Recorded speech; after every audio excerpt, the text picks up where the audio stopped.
ada yang B, belum pernah ada lagi yang C gitu. Wih, cabang, langsung cabang cabang gitu kan. Memang ke depan emang perlu, itu perlu banget, sangat perlu karena gimana ya, warga kita sudah merasakan. Oke, assalamualaikum warahmatullahi wabarakatuh. Salam sejahtera semua. Alhamdulillah pada hari ini kita kembali lagi nih, Ya. Brother Arif. Jadi gue kenal lagi deh gue sama Brother Arif nih. udah. Bro Arif gue kenal karena udah kenalan kita. Udah kan. kenal gue. Jadi ini kembali lagi gua, Dedi sama brother gua. Brother siapa dong?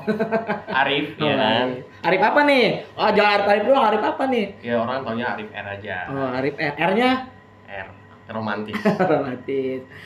Oke, teman-teman semua, balik lagi kita di podcast santai. Yoi. Kali ini di episode kedua ya? Bro? Yoi. Episode kedua.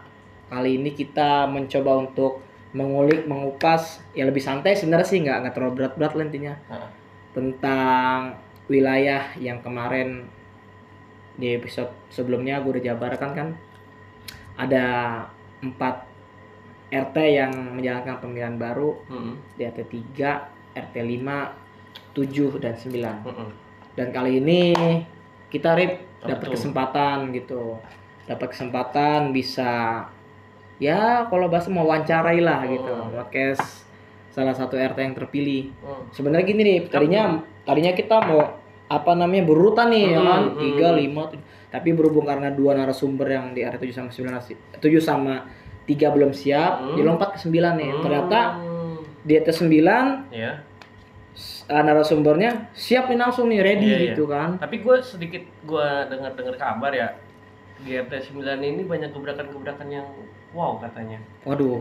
Tapi kalau untuk gebrakan kita mungkin bahas-bahas lagi ya, kita kulik ya, kita kulik sampai habis ya. Karena kita juga perlu tahu, Rip. Iya. Biar masyarakat udah tahu, karena tema kita hari ini kan sama seperti kemarin tuh sebenarnya, menjalin komunikasi untuk komunikasi sebagai wadah masyarakat seperti apa gitu kan di wilayah masing-masing.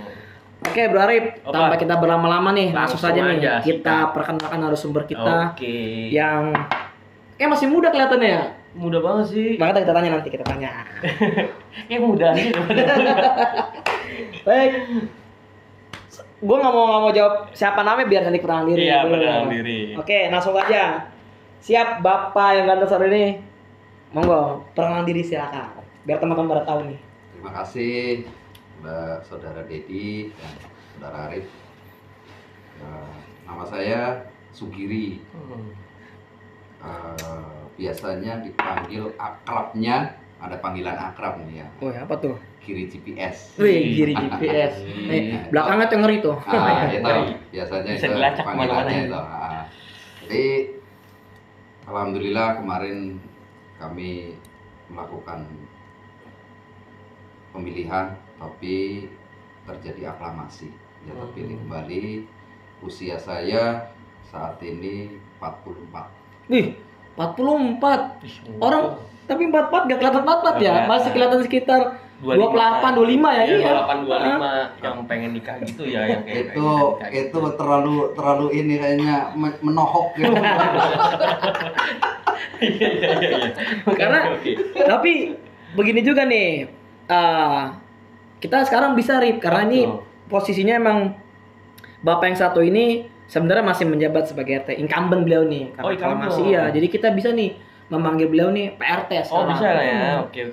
Gue sama Bapak Sugiri PRT langsung kan. Langsung ya. Kalau yang pertama kan karena Bu Karin emang belum dilantik ya kan. Karena dia menggantikan RT yang lama, jadi kita masih bilang Bu Karin lah, manggil Bu Karin sama Mama Karin. Tapi yang ini berbeda. Ini dia incumbent menyalurkan lagi, dan ternyata ya proses pencalonan kemarin terpilih lagi.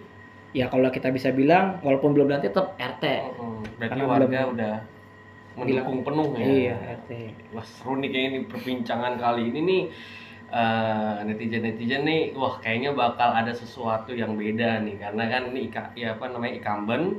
Nah, langsung nih kita ada history yang terdahulu, nanti mungkin kan ada evaluasi buat kedepannya. Wah, ini kayaknya seru banget nih, kayaknya butuh yang namanya kritikan-kritikan, terus saran-saran terbaik nih buat teman-teman. Ramein di komentar. Jangan lupa yang Apa nonton siapin kopi. Oh iya bener, kopi dulu, liquid lagi adanya. Oke teman-teman, sih udah nggak sabar nih untuk mendengar atau melihat mengulik apa yang nanti kita bahas pada malam malam yang sangat indah ini hari ini. Kebetulan kita podcast hari ini malam ya. Malam. Kenapa kita bisa malam? Karena jujur aja nih, dengan sibuknya si bapak satu ini kita nyari waktu, curi waktu ya. Ketemulah di jam ini karena beliau selain juga menjabat jadi RT ada banyak kesibukan bisnis di luar. Nanti kita akan bahas seperti apa. Ada bisnis juga, Cok. Iya, nanti kita akan bahas seperti apa. Makanya bisnis lagi pusing gua. Makanya oke, kita siap mulai. Bro Arif. Mainkan. Oke. Kayaknya santai-santai dulu ya. Santai yang enteng aja. PRT. Aduh, mau nanya nih PRT. Nih ada karena baru tahu nih RT 9 ini Pak RT Pak Sugiri dikenalnya Giri GPS ya. Oke, Pak RT mau nanya nih. Kemarin tuh ada kendala-kendala apa sih di periode sebelumnya untuk penjabat sebagai RT? Kan menjabat sebagai apalagi jadi pemimpin ya. Jadi pemimpin itu bener-bener banyak yang kontra, banyak yang pro sama Bapak nih selaku ketua RT. Itu gimana sih Pak untuk karena kan Bapak jadi RT kan ada alasan. Iya. Karena ingin ada perubahan yang lebih baik lagi kan seperti itu ya Pak ya. Nah, jadi bagaimana tuh Pak? Menanggapi yang itu aduh. Itu kan enggak susah itu Pak. Gini, Brother Arif, ya, masih muda, Bro Arif aja. Iya, apa aja lah. Saya mengawali karir saya itu terus terang aja memang targetan itu alhamdulillah ya kesampaian semua. Jadi berkecimpung di sosial juga memang butuh proses terus terang aja. Tapi dilihat dari histori keluarga itu ternyata memang ada di sosok almarhum orang tua. Itu sosialnya tinggi juga. Mau nggak mau, saya yang notabene tadinya kepengennya fokus bisnis, melihat ketimpangan, apa yang perlu saya bantu, mau nggak mau saya harus nyemplung di dunia sosial seperti kepengurusan RT apa, karena saya berawal dari kepengurusan pertama. Nggak langsung greng jadi RT, enggak. Itu apa di kepengurusan tuh jadi apa itu Pak? Saya dulu ditunjuk sama almarhum Pak Yakub, RT terdahulu, itu sekretaris. Jadi sekretaris. Nah, tapi di sekretaris itu saya mengajukan proposal bahwa saya mau bekerja sama dengan Bapak dengan catatan 100 hari kerja harus ada perubahan. Oke. Itu awal mulanya. Kalau proposal saya di pengajuan saya ini diokekan sama Bapak, saya maju. Saya ikut bergabung. Awal mulanya itu. Nah, saya buatlah program-program ke depannya untuk kepengurusan. Awal mula saya 2018. Saya nyemplung ke dunia sosial ini. Cukup lama dan udah punya pengalaman juga ya. Berarti beliau ternyata emang sebelum naik nggak kucuk-kucuk di RT langsung kan? Dari bawah dulu ya. Dari bawah dulu udah ngerasain pengurusan di sekretaris RT gitu. Secara langsung berarti Pak RT ini udah merasakan lah, maksudnya pahit asam manisnya seperti apa di lapangan, karena dia udah menjalankan sebagai sekretaris RT. Iya, karena udah terjun di sosial ya sebelumnya. Di situ saya ada program, karena dulu memang terus terang aja di gang di KRT-an sini itu masih gelap lah bahasanya. Itu pertama program yang paling pertama itu penerangan. Saya programkan penerangan. Maaf saya potong. Itu nanti kita akan tanya program RT. Itu udah sebenarnya udah langsung mau lompat aja nih, semangat banget nih kita nih ya kan, udah langsung mau bahas program aja kan, bahkan kita belum tanya program tapi udah langsung program aja gitu kan. Pembicaraan kita habis, jangan. Nanti belum ditanya udah dijawab sama dia, ya kita mikir lagi nih apa mau ditanya seperti apa gitu kan. Emang beda Rif, kalau emang RT yang masih fresh, ya kita bicara genre lah, masih muda. kadang pikiran tuh wah masih fresh banget itu kan. Iya, masih menggebu-gebu Iya, gitu ya. masih banyak yang langsung belum kelar yang A udah ada yang B, belum kelar ada lagi yang C gitu. Wih, cabang, Wah, langsung cabang cabang gitu mungkin ya. kan. Memang ke depan emang perlu, itu perlu banget, sangat perlu, karena gimana ya, warga kita sudah merasakan dari beberapa tahun yang sudah berlalu itu sudah merasakan dan menikmati. Nah sekarang program apa lagi nih yang ditunggu gitu kan? Pak RT terpilih lagi, harus punya gebrakan lagi dong di tahun ini gitu kan. Intinya seperti itu tetap jadi PR kami pengurus RT itu untuk biar suasana itu tetap harmonis gitu kan. Warganya tetap kompak, rukun, damai. Itu yang apa ya, mempunyai kriteria seorang pemimpin untuk ke masyarakat itu, biar masyarakat merasakan dan menikmati. Oke, tapi kan kalau jadi RT itu capek. Oh capek Satu banget. capek, kedua banyak konflik sana sini. Iya. Nah itu tuh kenapa mau nyalonin lagi itu loh, mau naik lagi. Nah, ini kan, wah ini kayaknya Nih nggak gimana ngomongin tuh? kenapa Susah udah tuh. jadi RT capek, tapi kok Masih lagi. masih aklamasi juga Nah, gitu. tuh, gimana? Ah, itu banyak. Itu bahasanya harusnya itu Iya yang dong. disampaikan. Karena Nah, jujur aja di sini Nah. itu dari turun temurunnya RT terdahulu itu jadi RT juga terus menerus, nggak pernah ganti. Beliau itu ya, saya maju aja karena COVID kemarin itu beliau meninggal, saya menggantikan posisinya itu waktu itu. Nah tahun 2018 sampai ke 2021 saya PJ itu hanya PJ. Iya. setelah 21 sampai 24 saya terpilih aklamasi juga. Tahun ini 2024 sampai periode 2029 aklamasi juga. Jadi warga di sini itu memang dari dulu punya pemikiran, makanya saya pengen rubah juga mindset warga di sini juga, biar harus ada regenerasi, bukan terus menerus RT yang sudah terpilih terus menerus jadi. Karena pentingnya kita untuk regenerasi itu, anak muda ini kita harus bina dari sekarang. Saya masukkan ke kepengurusan, saya masukkan ke Karang Taruna, dan di situ ada bahan untuk menjadi pertama itu bagaimana sih berorganisasi. Yang paling pertama itu memperkenalkan anak muda ini buat calon bibit kita nanti ke depan. Iya, benar sekali. Itu yang saya tekankan sekarang, regenerasinya lebih, apalagi pengurus saya sekarang ini, waduh, cewek-cewek semua. Makanya ini brother, Apa tuh? Di RT 9 ini emang unik. Uniknya emang tadi yang disebutkan Pak RT kita nih dari tahun ke tahun. Sebenarnya kita luruskan juga nih. Bukannya RT 9 tidak ada lagi sosok gitu. Cuman mungkin pandangan dari masyarakat atau warga seperti apa sosok RT sebelum dan sampai sekarang menjabat lagi, mungkin ada di pikir masyarakat bahwa RT ini masih layak untuk menjabat itu.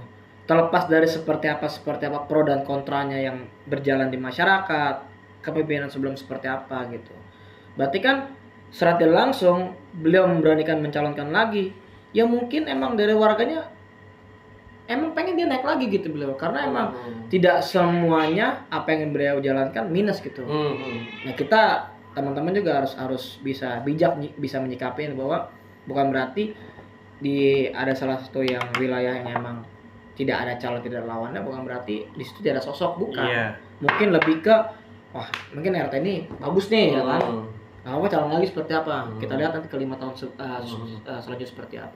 Apalagi dia tadi ngebahas tuh masalah ini, apa namanya, ketimpangan sosial. Nah, itu mau nanya nih, ketimpangan sosial apa sih yang ada di masyarakat, di warga? Mungkin kita mewakili semua daerah ya. Tapi apa namanya, ketimpangan sosial apa sih yang ada di warga RT 9 ini? Kalau yang sudah berjalan saya lalui di sini itu jujur ke arah ekonomi.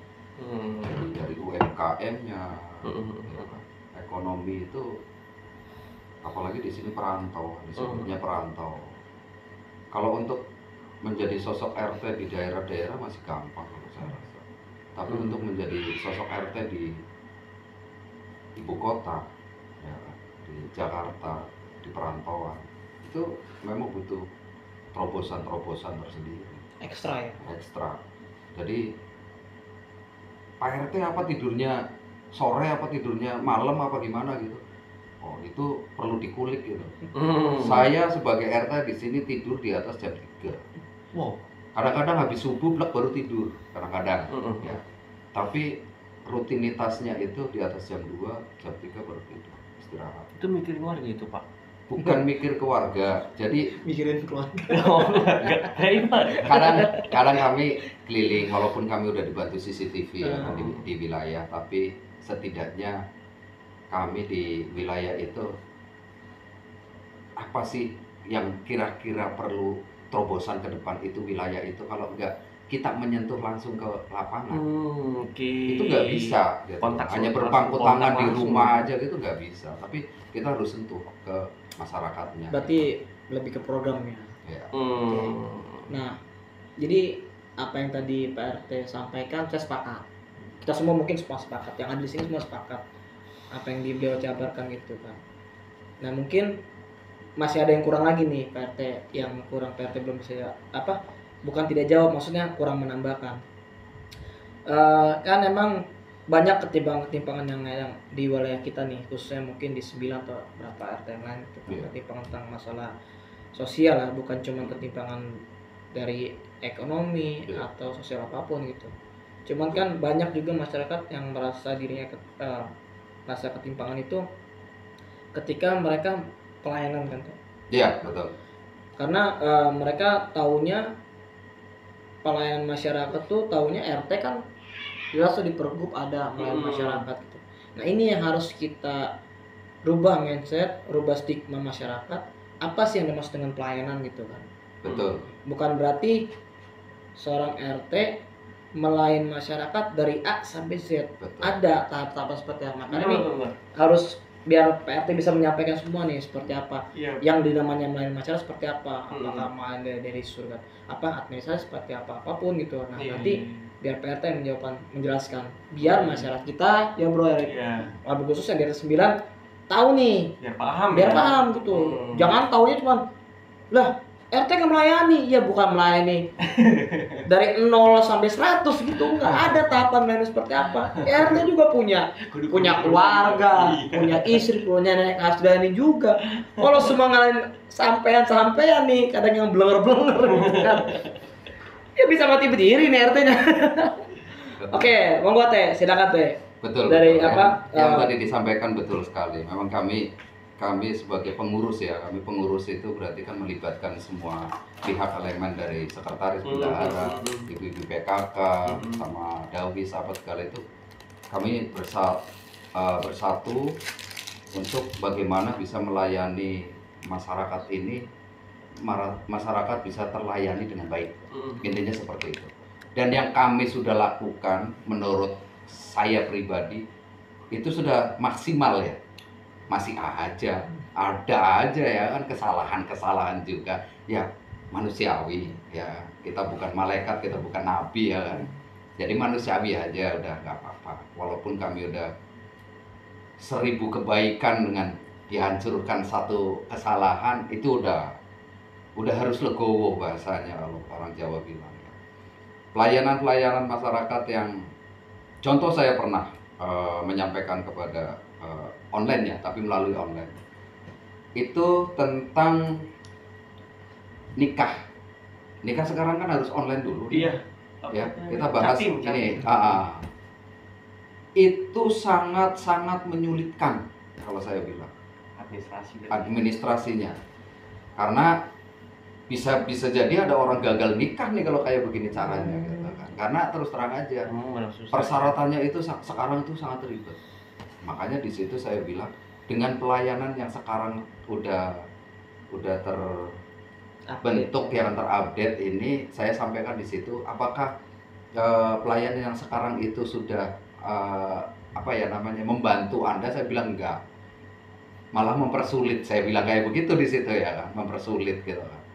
Jadi bukannya mau apa ya, menambah gampang, malah mempersulit.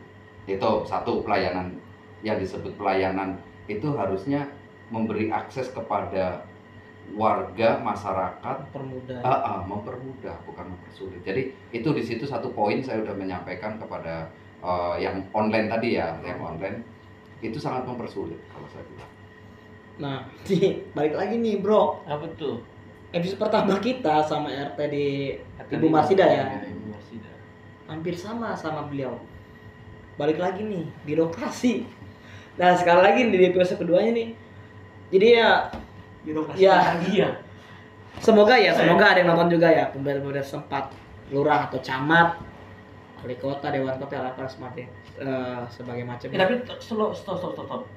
Kan bahas yang ini ya, yang nikah itu ya. Nah, itu sebelumnya itu emang susah nggak sih? Sebelumnya kalau saya bilang sebelum ada kayak gini itu gampang. Sebelumnya gampang. Langsung fisik. Jadi dokumen apapun berbentuk fisik. Gitu. Jadi gini, lagi-lagi kita ini belum menerima sebenarnya dengan teknologi. Ya, lagi-lagi kita harus sadari itu. Kita belum menerima dengan adanya teknologi, kemajuan zaman sekarang ini. Makanya saya berkecimpung di usaha di teknologi itu, yaitu teknologi yang sekarang diupdate dari pemerintah ini terus terang aja belum maksimal. Belum maksimal ya, dari contoh lah servernya, apanya gitu ya kan. Itu contohnya itu. Kalau saya bilang banyak kok, pemerintah anggarkan itu kan lumayan gede. Lumayan itu. Wow, gede banget kalau saya bilang. Serius. Kominfo berapa triliun gitu. Itu gede banget anggaran itu. Itu kalau memang maksimal untuk kita utamakan di servernya ya kan. Terus di update teknisnya. Itu udah luar biasa. Kalau saya pribadi nih yang punya anggaran tersebut, wow, usaha saya bisa gede banget kayak apa gitu. Itu yang poinnya ya. Jadi kalau anggaran tersebut sebenarnya itu memang sesuai, tepat sasaran, itu sebenarnya lancar. Oke. Berarti brother, ini lebih ke keluh kesah lagi nih. Episode pertama, episode kedua di 2 RT yang berbeda, sama keluh kesahnya birokrasi dengan sulitnya administrasi tentang warga. Jadi untuk ya para pemangku yang di atas ya, yang punya kebijakan, tolong nih ada keluh kesah dari selaku pemimpin wilayah, yaitu RT yang langsung bersentuhan dengan masyarakat langsung gitu. Iya benar. Begitu sulitnya mengakses, begitu sulitnya apa yang disampaikan nama PRT tadi benar adanya, dan PRT juga keluh kesahnya bukan hanya keluh kesah yang menurut kita ringan kecil lah, bahkan ini besar, karena ini untuk untuk keberlangsungan hidup juga gitu. Karena administrasi sekarang sebagai warga Indonesia harus wajib punya administrasi kan, wajib gitu, harus bisa memenuhi. Nah, gimana pemerintah mau mendukung program-program pemerintah kalau yang bawah-bawahnya ini benar-benar tidak tersentuh gitu loh. Oke, pemerintah bilang untuk mempermudah lagi, tapi yang benar apa disampaikan RT kita tadi nih, itu kan bahwa sosialisasi. Bahwa kurangnya tidak semua orang gitu bisa menggunakan teknologi seperti kadang handphone apa seperti ini. Kadang ya itu bisa kita jelaskan lagi. Tidak, kadang orang juga punya handphone kadang cuma untuk komunikasi doang gitu, untuk komunikasi atau WA atau seperti itulah gitu loh. Tapi untuk mengakses itu pun semua sulit gitu, tidak semuanya, bahasa katanya gaptek ya gitu. Maka untuk pemerintah ya coba tolong nih, ada keluh kesah dari selaku bawahan kalian juga dari segi birokrasi, tolong diperbaiki lagi. Kalau bisa, kalau emang untuk mempermudah dari segi online, coba tolong lagi lebih dikedepankan lagi, diperbaiki lah seperti server atau seperti itu ya. Lebih, karena kan online emang gampang mudah sekali down gitu kan. Nah ini keluh kesah nih bro dari RT kita nih. Udah 2 kali nih keluh kesah nih. Udah parah. Nah, gue berharap sih yang untuk pemerintah di atas itu lebih ke jangan sampai terbuka lah matanya. 9 RT ini sama keluh kesahnya. Nah, itu. Kayaknya sama semua nih, percuma kita. Nah, tadi kita berbicara tentang pelayanan aspirasi. Ya, ada keluh kesahnya juga, plus minusnya gitu. Nah, ini ada pertanyaan titipan sebenarnya titipan dari masyarakat, dari warga gitu kan. Yang mungkin ada khususnya di RT 9 ini. Perihal tentang kemajuan nanti yang ada di wilayah 9 gitu. Nah, ada pertanyaan begini dari masyarakat titipan gitu. Nah, kan PRT sebelum sudah menjabat incumbent ya. Betul. Yang sudah menjabat otomatis kan ada program-program yang mungkin belum terlaksana maksimal 100% gitu. Betul. Nah, pertanyaan di sini, program apa sih nanti yang kedepannya bisa Pak RT jalankan? Bukan dari segi program fisik ya pembangunan seperti apa, tapi lebih ke manusianya gitu. Iya. Karena emang program-program dari SDMI ya di SDMI itu kan emang penting sekali gitu. Ya, di Pergub itu dia bilang poin yang terakhir itu dia bilang mesejahterakan warga dan masyarakat. Iya, betul. Nah itu seperti apa nih bayangan PRT 9 tentang program nanti setelah pasca RT dilantik jadi ketua RT kembali di RT 09. Monggo silakan dikulik RT. Untuk program kebetulan saya habis selesai rapat.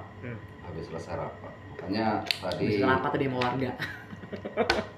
Ya mantap ya. Langsung Bro Dedi tadi udah ngatur jadwal itu sedemikian rupa dari siang, sore, sampai malam, sampai tengah malam ini. Segitu sibuknya emang ya susah mengatur jadwal. Rapat baru selesai tadi barusan. Ya saya juga belum bikin notulen juga. Saya sampaikan program utama saya terus terang aja itu dari pemberdayaan ibu-ibu PKK ini. Ibu-ibu PKK terus terang aja saya mau gerakin kekompakannya itu untuk menyampaikan. Pada dasarnya saya sebagai RT udah menyampaikan tentang program DTKS. DTKS ini penting banget karena banyaknya warga yang keluh kesahnya itu menyampaikan ke kami, ya kan kami pengurus, sampai saya nggak pernah menyebutkan saya RT gitu. Saya menyebutkan kami pengurus. Kok Ibu Ono dapat sembako kok saya enggak gitu. Itu yang pertama. Keluh kesahnya selalu kayak begitu. Sedangkan sembako itu dari data base saya 137 kakak yang terima sembako ini cuma 9. Kok 9? Terlalu minim. Kok bisa? Saya bilang ya kan. Nah, di sini saya kulik kembali, saya coba jabarkan kembali, saya terangkan kembali kepada warga minimnya. Tadi di awal tadi saya sampaikan bahwa Ibu Bi ini gaptek tentang teknologi. Ya. Balik lagi saya nih. Program DTKS itu adalah wadahnya bantuan dari pemerintah. Ada semua di sana. Kayak macam bansos seperti itu. Jadi mau itu bansos, mau itu bantuan apa aja di situ ada sebenarnya ya. Itu kalau bisa diserap masyarakat, bisa mengakses lagi-lagi ke tadi tentang gapteknya teknologi. Kalau bisa diakses semua lapisan masyarakat warga saya ini, kemungkinan warga bisa mendapatkan gitu loh. Jadi setidaknya itu 40% itu bisa dapat lah mereka. Ya. Kenapa alasannya mereka ditolaknya itu juga harus ada, harus tahu gitu. Makanya saya bentuk PKK ini biar nanti di saat ada pertemuan Ibu PKK saya hadir, saya akan sampaikan itu. Dan saya wajibkan kepada Ibu PKK itu kalau hadir nanti di rapat atau di pertemuan bulanan apa-apa itu wajib membawa HP biar langsung penyampaiannya itu praktek. Jadi si ibu ini udah diajarin, coba tularkan dengan ibu yang sebelahnya lagi. Jadi pemanfaatan nanti program dari pemerintah itu nyampe ke yang bersangkutan. Gitu. Karena saya tahu persis, oh ibu ini tuh wajib dapat sebenarnya gitu. Tapi kok selama ini nggak pernah dapat? Kenapa? Apa masalahnya? Itu yang terus terang aja. Ternyata mereka itu untuk ngaksesnya susah katanya. Nah ini saya coba, ayo kita rangkul kembali yang lulusannya udah SMA ke sana itu saya rangkul biar bisa menjabarkan ke ibu-ibu PKK itu karena ibu-ibu PKK kebanyakan udah di atas 50 ke atas. Gitu. Nah, itu. Berarti program pertama nanti RT yang pasca dilantik, dia lebih ke manusianya ya, mencerdaskan SDM yang ada di lingkungan gitu. Karena ketika itu bisa sukses dan berhasil, akan lebih mudah ke depannya ya, seperti apa itu ya. Nah ini kan bagus itu program bagus ya bro ya. Bagus karena itu. Mencerdaskan masyarakat itu tidak mudah, tidak segampang yang kita bicara seperti apa gitu. Tapi ketika itu berhasil, goalsnya nanti intinya ke depan itu akan bisa bercabang gitu. Berarti dia ini sama kayak presiden, apa namanya, gagasan presiden, mempercepat transformasi. Gila. Untuk teknologi ya, lebih Indonesia Emas 2035. 45. 2030. Nah, ini kan program dari segi SDM ya. Nah, ada lagi nggak sih misalnya di luar dari SDM itu yang emang belum terlaksana? Misalkan contoh kan emang yang sering saya lihat kan, saya berapa waktu emang pernah main di atas 9 seperti apa gitu kan ada program-program yang emang yang sudah berjalan seperti, kalau PC kan banyak lah menurut saya emang terobosan bagus menurut saya. Apa tuh? Gue nggak tahu nih kalau lu mungkin tahu. RT 9 itu termasuk apa tuh? Yang sudah menjalankan di awal seperti program keamanan wilayah, bukan cuma dari segi apa namanya SDM siskamblingnya gitu berupa manusia, tapi dari segi teknologinya. Ada 9 pertama yang menjalankan membuat sistem keamanan dari segi teknologi CCTV. Itu udah berjalan tuh. Era tuh di copy paste sama itu kan. Nah, itu kan menurut gua tuh bagus banget bro Arin, karena mempermudah lagi ya masyarakat lebih nyaman, lebih aman gitu. Nah, itu kan dari segi fisiknya gitu teh. Nah, ada lagi sih yang emang RT akan punya program dari segi di luar dari hal itu gitu, yang belum benar terobosan yang belum tercanangkan gitu ya, emang pengen banget dicanangkan, cuman kemarin waktu udah habis nih. Nah, ini ada kesempatan lagi RT lagi. Nah, kira-kira apa nih yang emang program andalan lah bahasa ya, program andalan RT nanti ke depan seperti apa? Andalan itu program yang ke depan ini yang tadi disampaikan itu sebenarnya ada 5 program yang akan saya sampaikan, tapi 2 itu di fisik ya, yang 3 ini di sumber daya alamnya, sumber daya manusianya. Jadi 1 mencerdaskan kehidupan bangsa itu benar. Nanti coba itu akan saya sampaikan ke masyarakatnya melalui pengurus-pengurus kami. Terus dari segi pelatihan. Jadi coba kami menyerap nanti dari kelurahan ya. Dari kelurahan itu apa sih yang mau diturunkan ke wilayah itu, yaitu berusaha kami menyerap kayak contoh pelatihan UMKM-nya bagaimana nanti, pelatihan. Jadi di luar sana kalau mereka memang sudah bisa kayak contoh nanti larinya ke UMKM, pelatihan pembuatan roti lah apa gitu kan, nanti bisa terjadi dia bisa home industry pembikinan roti gitu. Homemade ya. Gitu. Itu yang kedua dari program yang pertama tadi. Yang ketiga yaitu